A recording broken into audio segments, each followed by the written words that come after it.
namo Bhagavate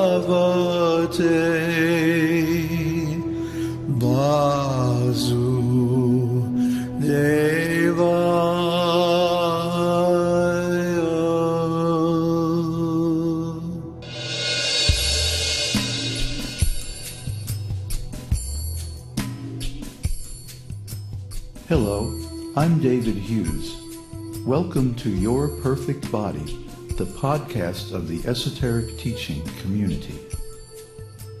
Today's selection is an essay entitled The Real Self.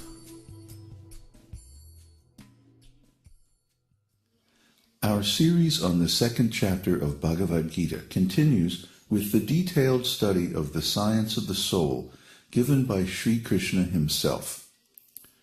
Before we can engage in spiritual life, we must know who we really are.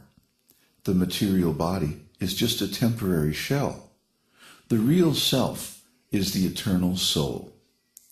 Na evaham jatu nasam, tvam neme janadhipah, caiva na bhavisyamah, sarve vayam atah param. Never was there a time when I did not exist, nor you, nor all these kings, nor in the future shall any of us cease to be. Bhagavad-gītā 2:12. Krishna began teaching Arjuna in Bhagavad-gītā 2:11 by chastising him. You do not know anything. Still, you are talking as if you were a learned man. That is the symptom of a person without any spiritual knowledge. Almost everyone in this material world is without any spiritual knowledge. Still, they're proud of their learning, their knowledge, their degrees. They will talk on and on about all kinds of material subjects. But if you ask them to explain the difference between a living body and a dead body, or between matter and spirit, they cannot answer. They try to avoid the question by saying that it's not important, or they become angry. This is material consciousness, or spiritual ignorance. A really learned person does not behave like that. For example, when Sanatana Goswami, the ontological architect of this esoteric teaching, approached Lord Sri Chaitanya Mahaprabhu, the incarnation of Krishna for the Kali Yuga, he first of all presented himself as a person without any knowledge. But was Sanatana Goswami really ignorant? Actually, he was born into a very aristocratic Brahmana family. He was a very learned scholar in Sanskrit and Urdu, and a cabinet minister of the king of Bengal. Still, he presented himself before Sri Chaitanya Mahaprabhu as a fool. He said, Nicha jati nicha sangi patita adhama, kuvishaya kupe padi gonainu janama. Apa nara hita hita kichui na jani, ramya vyavahare pandit tai satyamani. I was born in a low-class family, and my associates are all low-class men. I myself am fallen, and am the lowest of men. Indeed, I have passed my whole life fallen in the well of sinful materialism. The common men say that I am a very learned pandit, but I am such a rascal, I do not know what I am. Chaitanya Charitamrita, Madhya Lila 20, 99, and 100. This is the proper way to approach a spiritual master teacher. Why? This is everyone's actual position. We do not know who or what we really are. If you ask any so-called learned scientist or professor, who are you? He'll answer, I am Dr. So-and-so, I am American, or I am Mexican, I am Indian, according to the bodily conception of life. This is ignorance. No one is this material body. We are all spirit souls. That is the first lesson of spiritual knowledge. As long as we identify with this body, that I am Mr. So-and-so, I am American, I am Indian, I am this, I am that, this is all ignorance. When you actually understand that you are not this body, Therefore you are not American, nor Indian, nor Mexican, but you are spirit soul.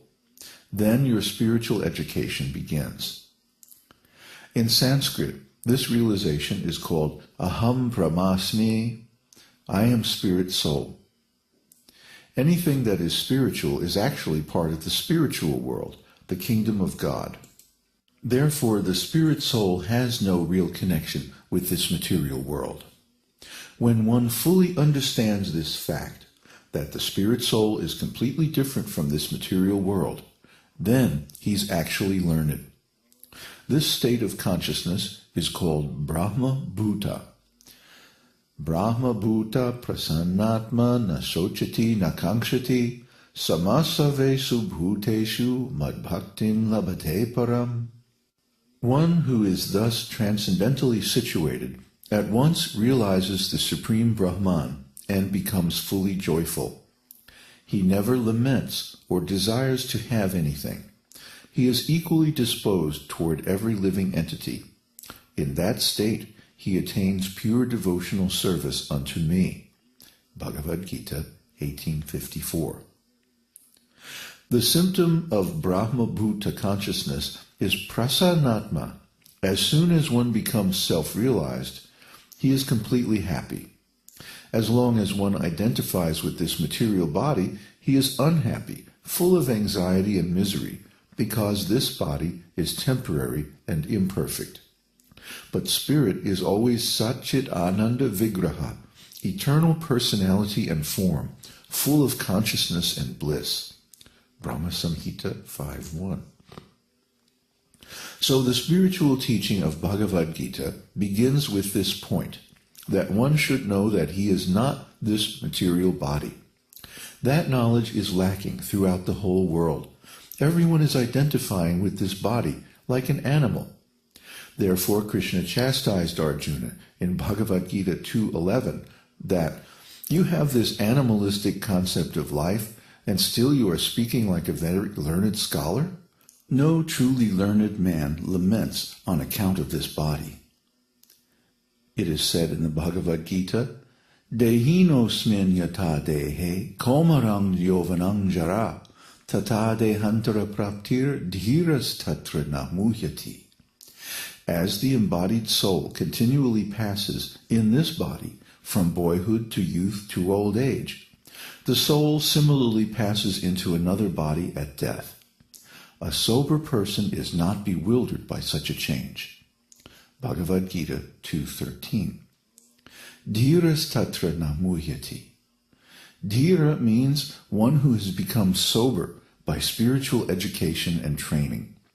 He is not disturbed and remains calm even when there is cause for jubilation or lamentation. Just like when a man dies, his relatives lament and cry, "My father is dead, my father is gone, my father is no more."